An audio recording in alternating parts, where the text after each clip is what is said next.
Olá, um ótimo dia para você e seja bem-vindo ao Café com Torá. Vamos começar mais um dia de forma positiva, estudando então Pirkei Avot, capítulo 1, versículo 7. O texto diz o seguinte: Nitai, o arbelita, disse: mantém-te longe de um vizinho mau, e não te tornes amigo do iníquo, e não abandones a crença na retribuição. Meu comentário: o rabino Samson Raphael Hirsch faz uma distinção interessante entre essas duas partes da primeira frase: mantém-te longe de um vizinho mau e não te tornes amigo do iníquo.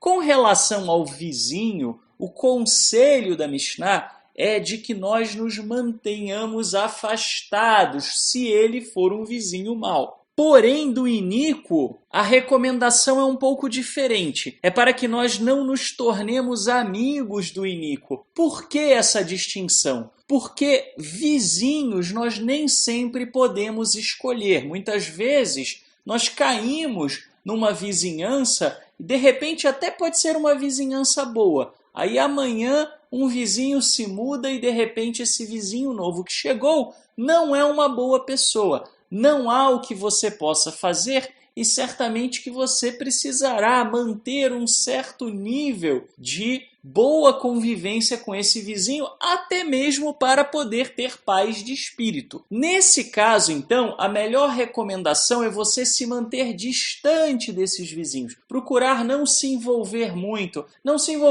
com as conversas de bairro, não trazer esse vizinho para dentro da sua casa. Não é necessário ser indelicado com o seu vizinho, não é necessário passar recibo de uma pessoa grosseira, mas você pode perfeitamente ser simpático, ter um sorriso no rosto, tratar bem, ser prestativo, ser solícito, sem se envolver com a pessoa, sem trazer a pessoa para dentro do seu ambiente, sem procurar muita proximidade. É uma arte, mas é uma coisa fundamental para que nós não nos deixemos contaminar pelos maus hábitos daqueles que optam por andar em iniquidade. Repare, nós não estamos falando aqui sobre seres humanos que simplesmente são falhos e têm as suas questões. Estamos falando de pessoas que fazem uma escolha de vida de andarem em transgressão. O caso do amigo já é um pouco diferente. Por que é diferente? Porque, ao contrário do vizinho, nós podemos escolher as nossas amizades. Repare que ele não está falando de colegas de trabalho. Colegas de trabalho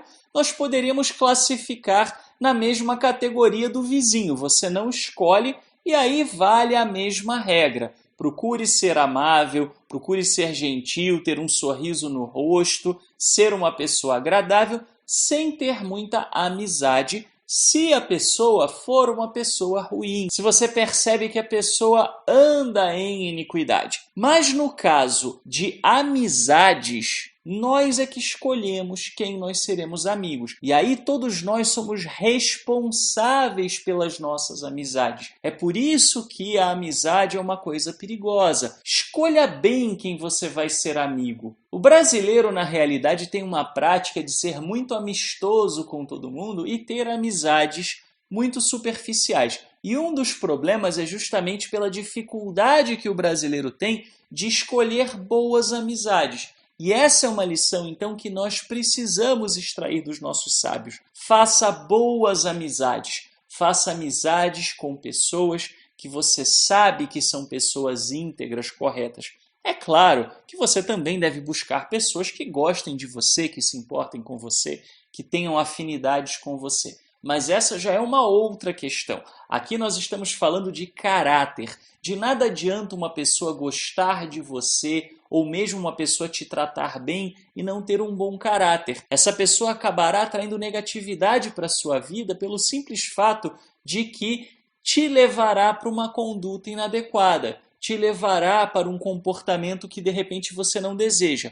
E aí pega você num momento meio despreparado, você tem dificuldade de se livrar daquela situação. Portanto, escolha bem as suas amizades para que você não incorra nessa situação de ter uma amizade que acabe te desviando dos caminhos do Criador. E por fim, ele diz: não abandones a crença na retribuição. Por que dizer isto aqui e agora? Isso não é por acaso, mas parece, se a gente não prestar bem atenção, um pouco aleatória a posição dessa frase. Mas não é. Por que Nitai escolhe dizer isto aqui e agora? Por uma razão muito simples. Porque quando nós temos que conviver com pessoas iníquas, e isso acaba acontecendo quando nós estamos nos nossos ambientes de trabalho, quando estamos na nossa vizinhança, ou mesmo quando observamos as pessoas para decidirmos quem será e quem não será nosso amigo, o que acaba acontecendo é que muitas vezes nós vemos pessoas que são iníquas e parecem estar muito melhores do que nós.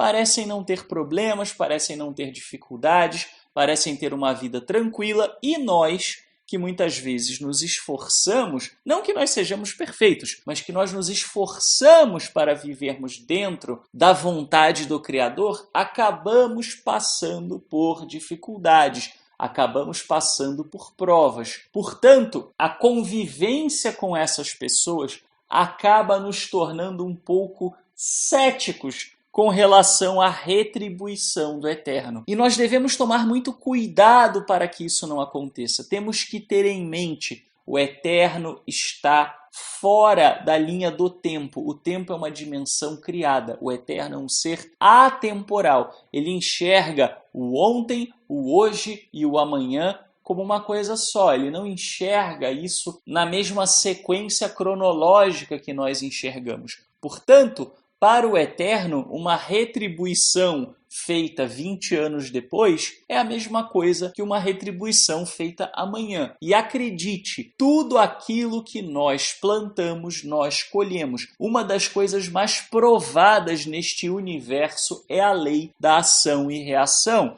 Se nós plantamos algo, esse algo será colhido, seja agora, seja no juízo do Eterno, seja no mundo vindouro, seja onde for. Tudo que nós lançamos numa direção volta para nós. Nós temos que ter essa certeza e essa confiança. Isso é algo que a Torá nos ensina, isso é algo que o restante do Tanar nos ensina, e é fundamental nos lembrarmos disso quando nos sentimos abatidos ao vermos o iníquo. O sucesso do iníquo é algo provisório e passageiro, mas o justo será elevado, exaltado e recompensado pelo Eterno de maneira duradoura e permanente. Um excelente dia para você e até amanhã, se o Eterno assim nos permitir.